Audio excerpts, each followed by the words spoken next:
प्यार ओ बाबा, ओ बाबा।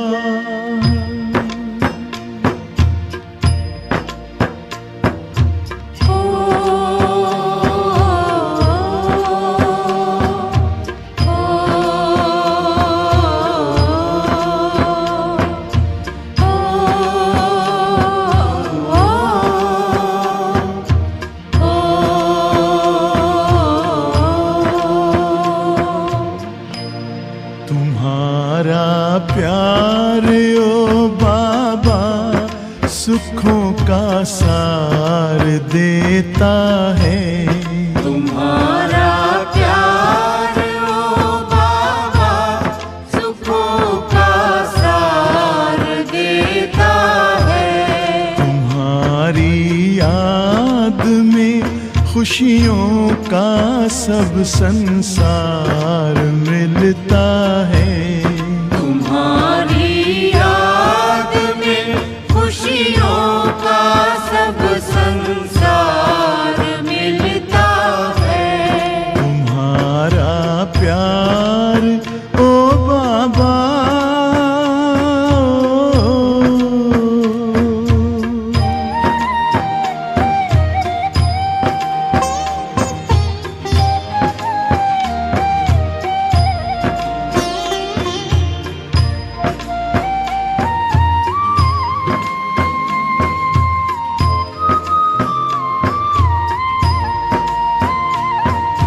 तेरे हाथों में जिसने हाथ अपना दे दिया बाबा,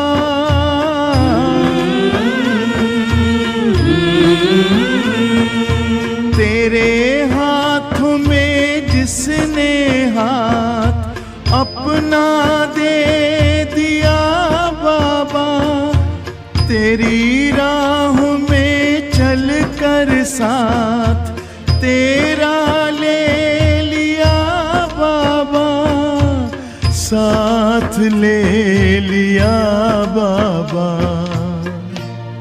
कमल के फूल सा जीवन जगत में उसका खिलता है। तुम्हारा प्यार ओ बाबा,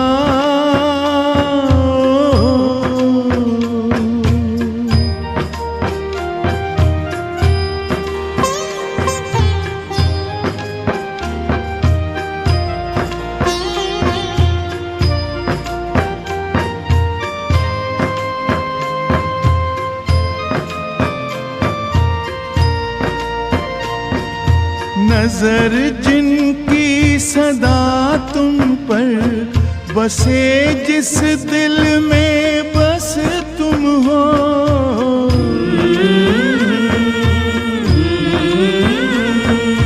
नजर जिनकी सदा तुम पर बसे, जिस दिल में बस तुम हो, बने पावन सरस जीवन दिखते बस तुम ही तुम हो, दिखते बस तुम ही तुम हो। तेरी पलकों की छाया में हमेशा वो तो पलता है। तुम्हारा प्यार ओ बाबा,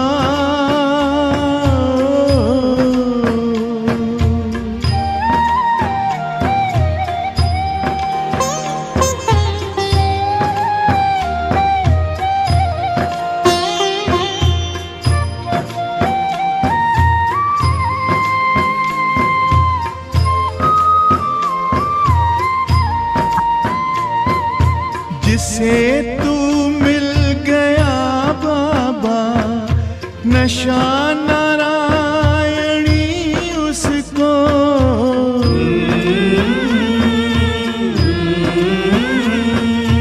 जिसे तू मिल गया बाबा, नशा नारायणी उसको, नहीं दुनिया का फिर कोई आता रास शय उसको, आता रास शय उसको।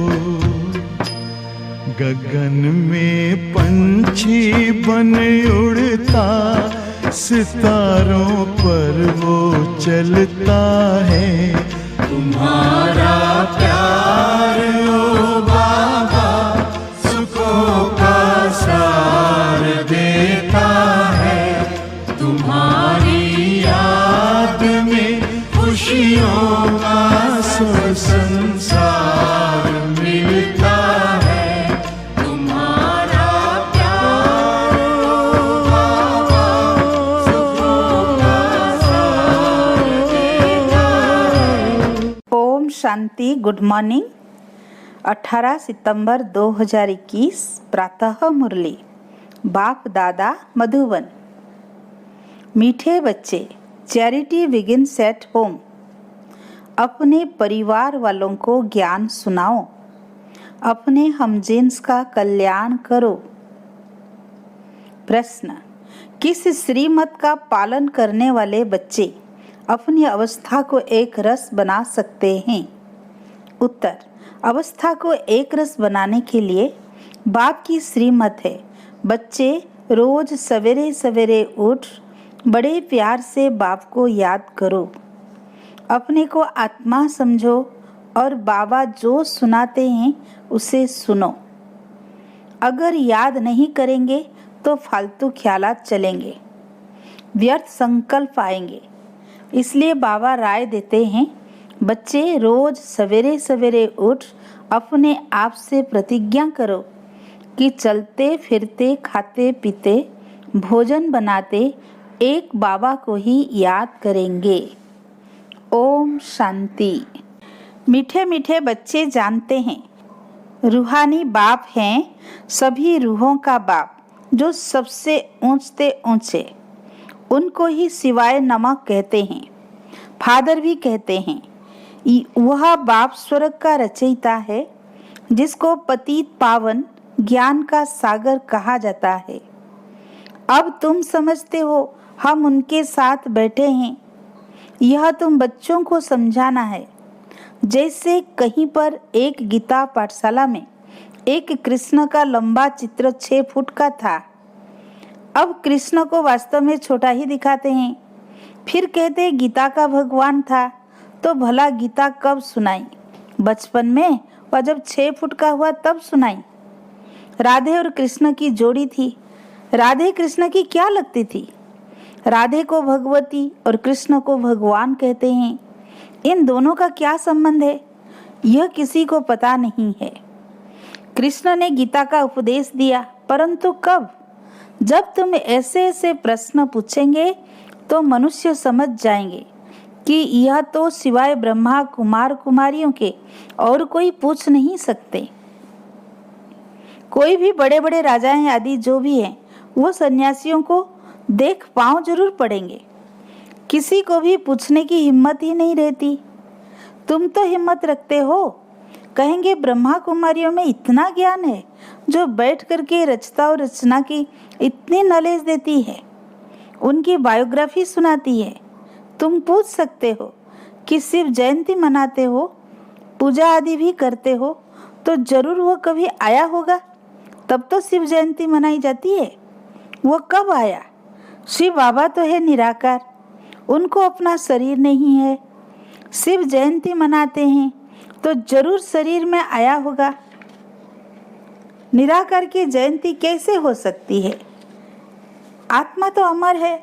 जयंती तब मनाई जाती जब मरे और जन्मे। आत्मा की जयंती नहीं होती।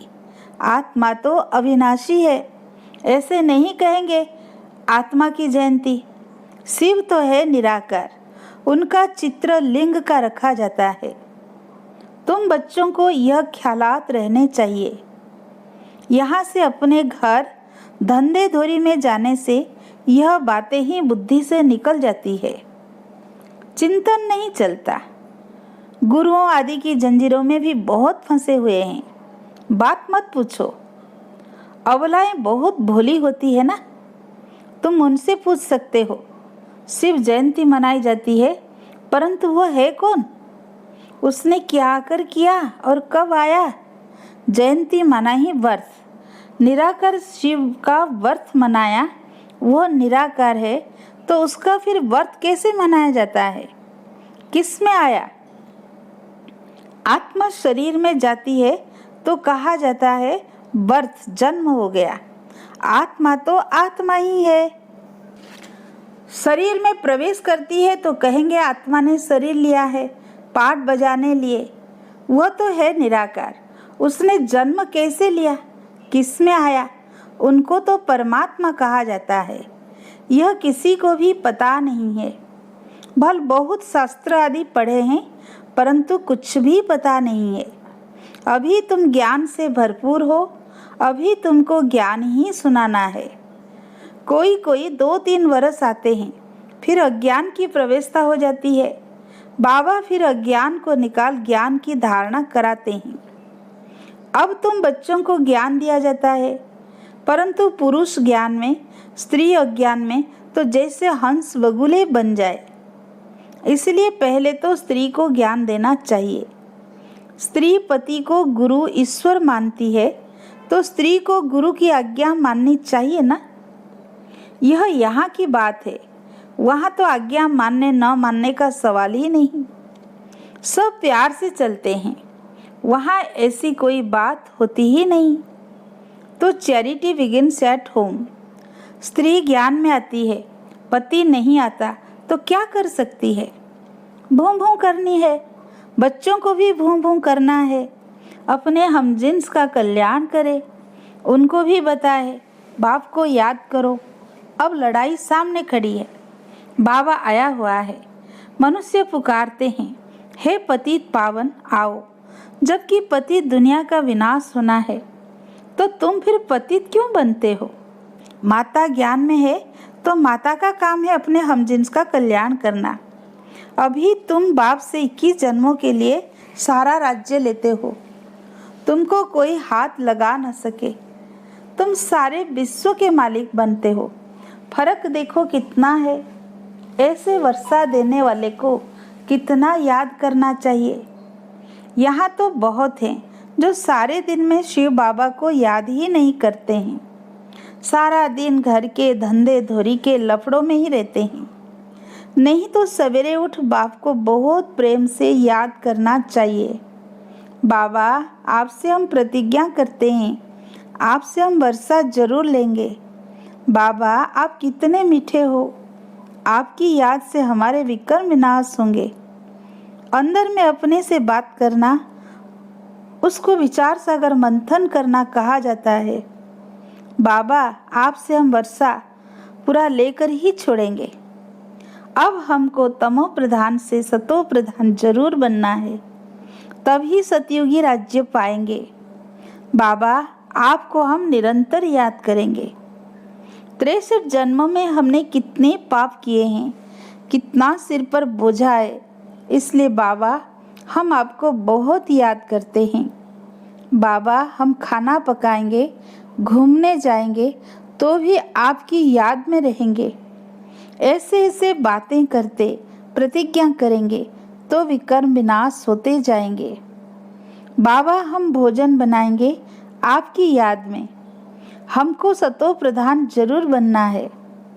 पता नहीं कल शरीर छूट जाए तो हम सतो प्रधान बनेंगे ही नहीं। मौत का डर है ना।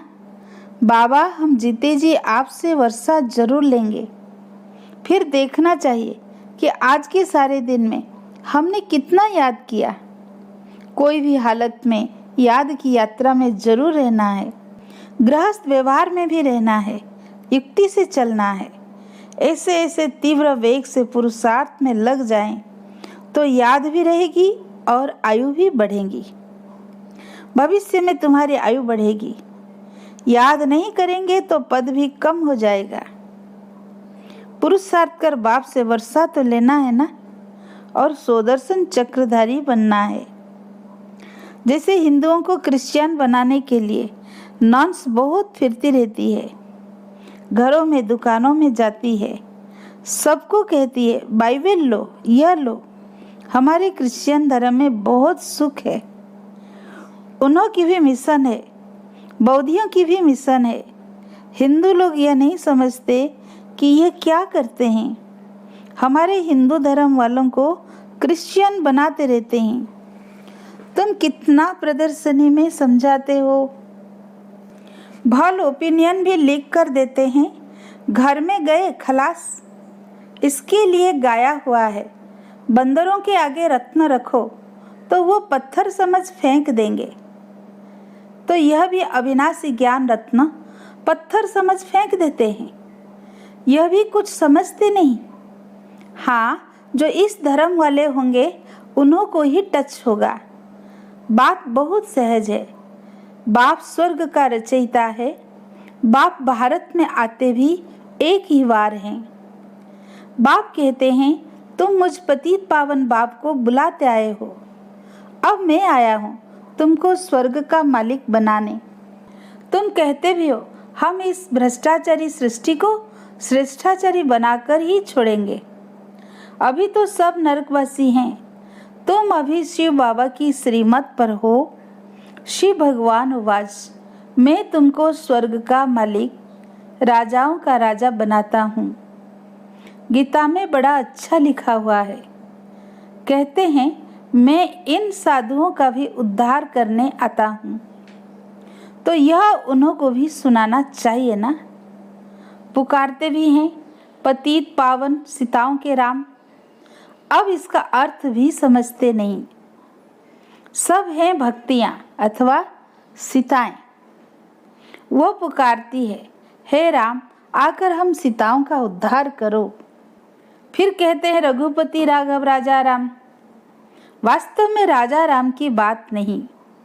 मुख्य भूल है यह जो शिव के बदले श्री कृष्ण का नाम डाल दिया है।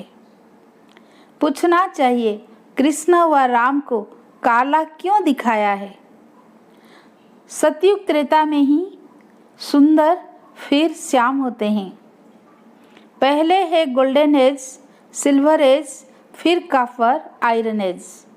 इस समय है आयरन एज।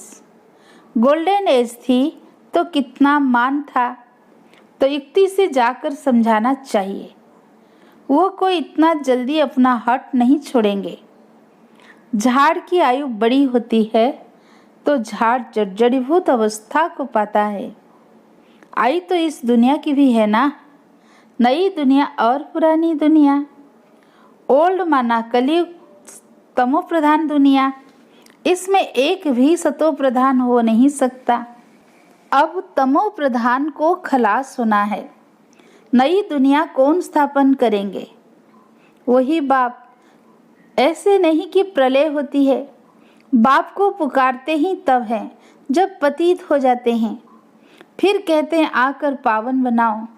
आएंगे तो जरूर पुरानी दुनिया में। पतित पावन कहते हैं तो जरूर अंत में ही आएंगे।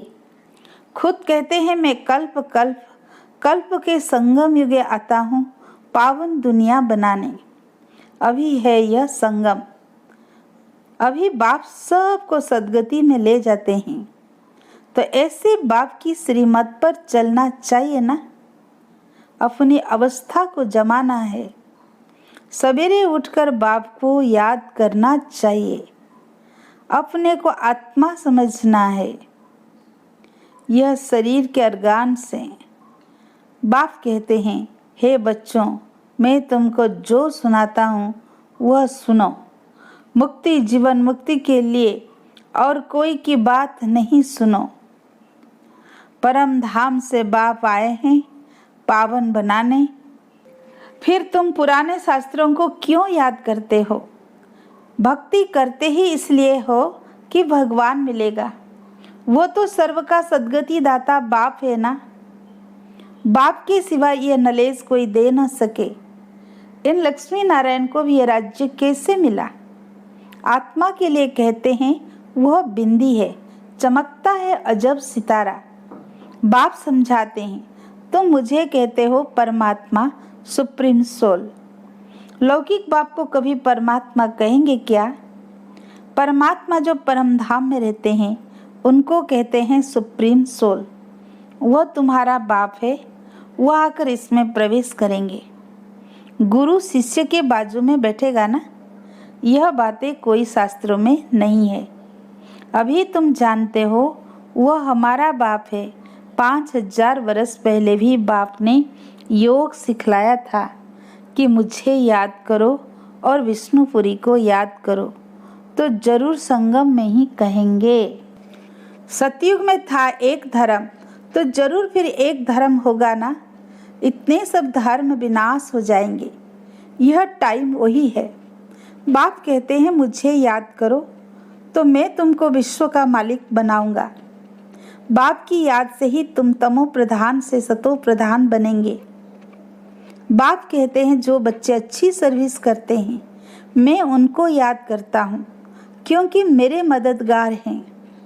बहुतों का कल्याण करते हैं तो वह मुझे प्यारे लगते हैं। तुमको तो एक बाप ही प्यारा लगता है जिससे वर्षा मिलता है, इसलिए तुम बच्चों को अच्छी रीति पुरुषार्थ करना पड़े। याद की यात्रा में रहना है। बहुत फालतू ख्यालात भी आएंगे। भक्ति मार्ग में अपने को मारते भी हैं, हमको शिव का दर्शन हो। बहुत मेहनत करते हैं दर्शन के लिए। यहाँ तुम समझते हो बाप की याद से पाप कट जाएंगे और 21 जन्मों के लिए वर्षा मिलेगा। दर्शन होने से कोई पाप नहीं कट जाते। बाप जो विश्व का मालिक बनाते हैं उनको तो बहुत प्रेम से याद करना चाहिए। अभी तुम्हारी बुद्धि में है कि हम क्या बन रहे हैं। दूसरे जन्म में हम यह जाकर बनेंगे। यह कॉलेज ही है सतयुग का प्रिंस प्रिंसेस बनने का। बाप आकर धर्म के साथ डीटी किंगडम भी स्थापन करते हैं। अच्छा, मीठे मीठे सिकीलधे बच्चों प्रति माता पिता बाप दादा का याद प्यार और गुड मॉर्निंग। रूहानी बाप की रूहानी बच्चों को नमस्ते। हम रूहानी बच्चों की रूहानी बाप दादा को याद प्यार गुड मॉर्निंग नमस्ते नमस्ते। रूहानी बाप दादा को दिल से कोटि कोटि बार शुक्रिया शुक्रिया शुक्रिया। धारणा के लिए मुख्य सार। पहला पॉइंट, बाप ने मुक्ति जीवन मुक्ति के लिए जो भी ज्ञान की बातें सुनाई है वही सुननी और धारण करनी है, बाकी सब भूल जाना है। अपना और अपने लौकिक परिवार का कल्याण करना है। सेकेंड पॉइंट, व्यर्थ ख्यालातों को समाप्त करने के लिए सवेरे सवेरे उठ विचार सागर मंथन करना है। याद की यात्रा में लगे रहना है। आज का वरदान, तीनों कालों को सामने रख हर कार्य में सफल होने वाले सदा विजयी भव। लौकिक रीति में भी जो समझदार होते हैं वो आगे पीछे सोच समझकर फिर कदम उठाते हैं। ऐसे यहाँ भी आप बच्चे जब कोई कार्य करते हो तो पहले तीनों कालों को सामने रखकर फिर करो। सिर्फ वर्तमान को नहीं देखो, बेहद की समझ धारण करो और विजयीपन के निश्चय के आधार पर व त्रिकालदर्शीपन के आधार पर हर कर्म करो व हर बोल बोलो, तब कहेंगे अलौकिक व असाधारण। स्लोगन, हद के किनारों को छोड़ एक बाप को सहारा बना लो तो पार हो जाएंगे। अच्छा, ओम शांति।